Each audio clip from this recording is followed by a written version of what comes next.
Hello everyone, स्वागत है आप सभी को हमारे यूट्यूब चैनल जेपी क्लासेस पे। इससे पहले के वीडियो में हम लोग कक्षा 6 का चैप्टर 5 पढ़ चुके थे। आज उसका शॉर्ट नोट्स यानी क्वेश्चन आंसर को देखने वाले हैं, जिसका नाम था क्या बताती है हमें किताबें और कब्रें। तो पहला क्वेश्चन है कि महापाषाणों के निर्माण के लिए लोगों को कई तरह के काम करने पड़ते थे।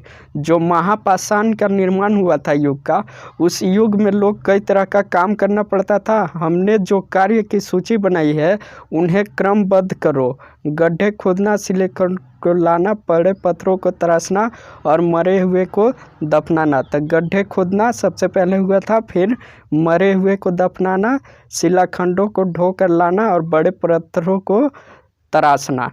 यह था इसका आंसर। दूसरा क्वेश्चन कह रहा है कि क्या हड़प्पा के शहरों में लोहे का प्रयोग होता था। तो नहीं, हड़प्पा के शहर में लोहे का प्रयोग नहीं होता था। जो हड़प्पा का शहर था उसमें लोहा का प्रयोग नहीं होता था।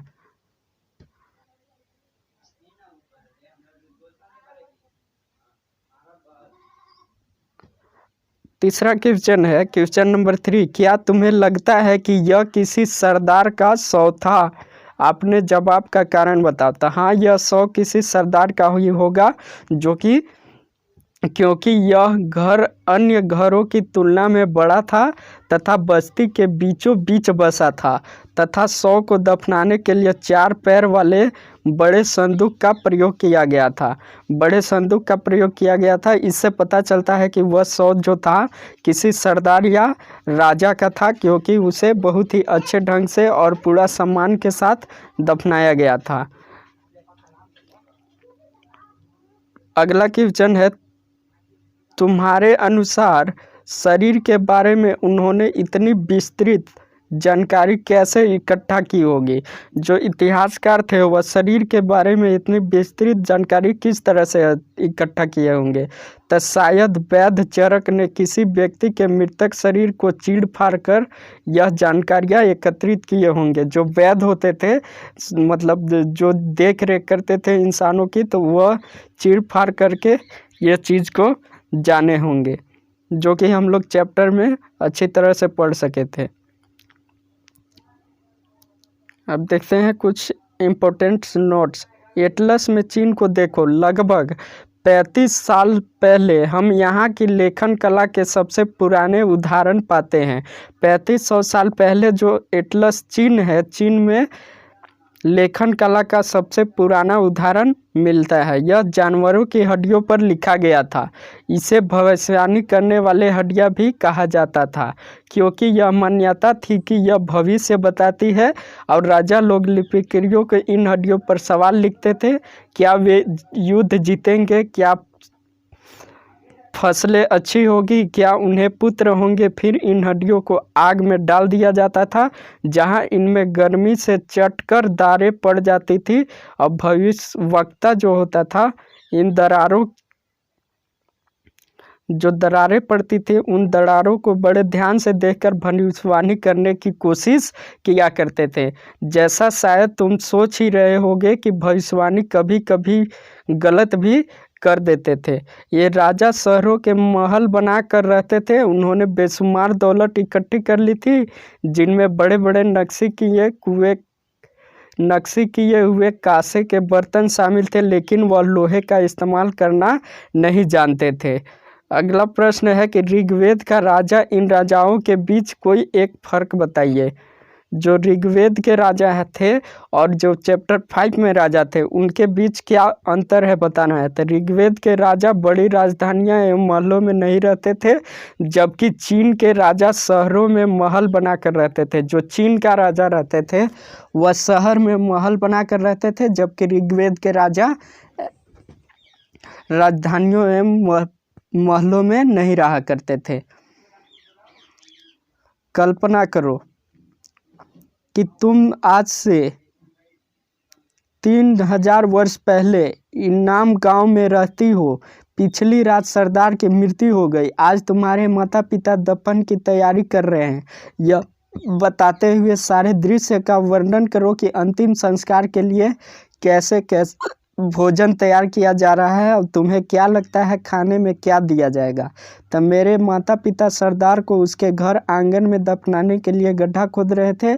सरदार का घर बस्ती के बीच में था। सरदार के शव को चारों पैरों वाले मिट्टी के एक बड़े से संदूक में बंद करके दफनाया गया था और सरदार का मनपसंद खाना तैयार किया जा रहा था। इस खाने को सरदार के शव के साथ दफनाया जाएगा। इसके अलावा सरदार के अन्य मनपसंद चीज़ें, कीमती वस्तुएं और उनके प्रयोग की जाने वाले अन्य वस्तुओं को भी शव के साथ दफनाई गई थी। अब प्रश्न से निम्नलिखित को सम्मेलन करना है, मतलब मिलाना है। सूक्त, तो सूक्त किस चीज़ के लिए थी? तो अच्छी तरह से बोला गया। सूक्त का मतलब होता है अच्छी तरह से बोला गया। रथ का मतलब क्या होता है? रथ यानी युद्ध में प्रयोग किया गया। रथ का हो जाएगा युद्ध में प्रयोग किया गया। यज्ञ का क्या होगा? यज्ञ यानी अनुष्ठान। दास का गुलाम। महापाषाण का सजाए गए पत्थर। महापाषाण यानी सजाए गए पत्थर। तो ये थे कुछ। दूसरा वाक्य को पूरा करो। खाली स्थान में के लिए दासों का इस्तेमाल किया जाता था। तब मालिकों की सेवा करने के लिए दासों का इस्तेमाल किया जाता था। दूसरा है कि खाली स्थान में महापाषाण पाए गए। तो दक्कन, दक्षिण भारत और उत्तरी पूर्व भारत, कश्मीर में महापाषाण पाए जाते हैं और पाए गए थे। जमीन पर गोल में लगाए गए पत्थर या चट्टान खाली स्थान का काम करते थे। तो क्या का काम करते थे? चिन्हों का काम करते थे, चिन्ह का काम करते थे।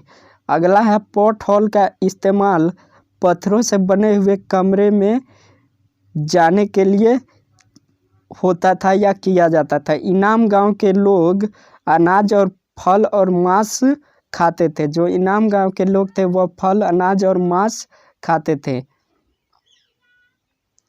आज हम जो किताबें पढ़ते हैं वे ऋग्वेद से कैसे भिन्न है? तो आज हम जो किताबें पढ़ते हैं लिखी और छपी गई है। जो किताबें आज हम लोग पढ़ते हैं वह लिखी और छापी गई है, जबकि ऋग्वेद का उच्चारण श्रवण किया जाता था। ऋग्वेद का उच्चारण और श्रवण किया जाता था, मतलब उच्चारण किया जाता था और सुना जाता था। ऋग्वेद की रचना की सदियों बाद इन्हें लिखा गया था। ऋग्वेद छपने का काम मुश्किल से 200 साल पहले हुआ था। जो ऋग्वेद छपने का काम था वह मुश्किल से 200 साल पहले हुआ था। अगला है पुरातात्विक कब्रों में दफनाए गए लोगों के बीच सामाजिक अंतर का पता कैसे लगाते थे? तब पुरातात्विक लोग दफनाए गए लोगों की कब्रों से प्राप्त वस्तुएं के आधार पर सामाजिक अंतर का पता लगाते थे। जैसे कि ब्रह्मगिरी एक व्यक्ति की कब्र से 33 सोने के मनके और शंख पाए गए थे। जो ब्रह्मगिरी था उसके कब्र से 33 सोने के मनके और शंख पाए गए थे, जबकि दूसरी कब्र में केवल कंकाल के पास केवल मिट्टी के ही बर्तन मिले। यह अंतर दफनाए गए लोगों की सामाजिक स्थिति के भिन्नता को दर्शाता है, मतलब अंतर को दर्शाता है। अगला प्रश्न है कि एक राजा का जीवन दास या दासी के जीवन से कैसे भिन्न होता था? तो एक दास या दासी का कष्टपूर्ण जीवन राजा के ऐश्वर्यपूर्ण जीवन से पूर्णतः भिन्न थी। दास और दासी का कष्टपूर्ण जीवन होता था, जबकि राजा का ऐशो आराम का जीवन हुआ करता था। इस प्रकार भिन्न है। दास या दासी वे स्त्री या पुरुष होते थे जिन्हें राजा द्वारा युद्ध में बंदी बनाया जाता था। दास एवं दासी कौन होते थे? जिसे युद्ध में राजा द्वारा बंदी बनाया जाता था। उन्हें राजा की जायदाद माना जाता था, उन्हें राजा का संपत्ति जायदाद माना जाता था और उन्हें राजा की सभी आज्ञाओं का पालन करना पड़ता था, क्योंकि उन्हें बंदी बना लिया गया था।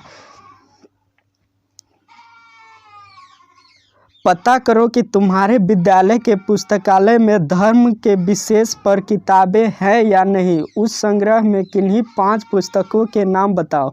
अब छात्र अपने अपने विद्यालय के पुस्तकालय के अनुसार स्वयं ही इस प्रश्न को करेंगे। अगला है कि याद की हुई कविता या गीत लिखो। तो ये सभी खुद से करना है, जो कि थे चैप्टर 5 के इम्पोर्टेंट नोट्स और कुछ प्रश्न। तो मिलते हैं नेक्स्ट वीडियो में, तब तक के लिए बाय। अगर वीडियो पसंद आए तो लाइक शेयर कमेंट करना ना भूले और सब्सक्राइब कर ले, ताकि आने वाला हर वीडियो का नोटिफिकेशन सबसे पहले पहुँचे। मिलते हैं नेक्स्ट वीडियो में, तब तक के लिए बाय। जय हिंद।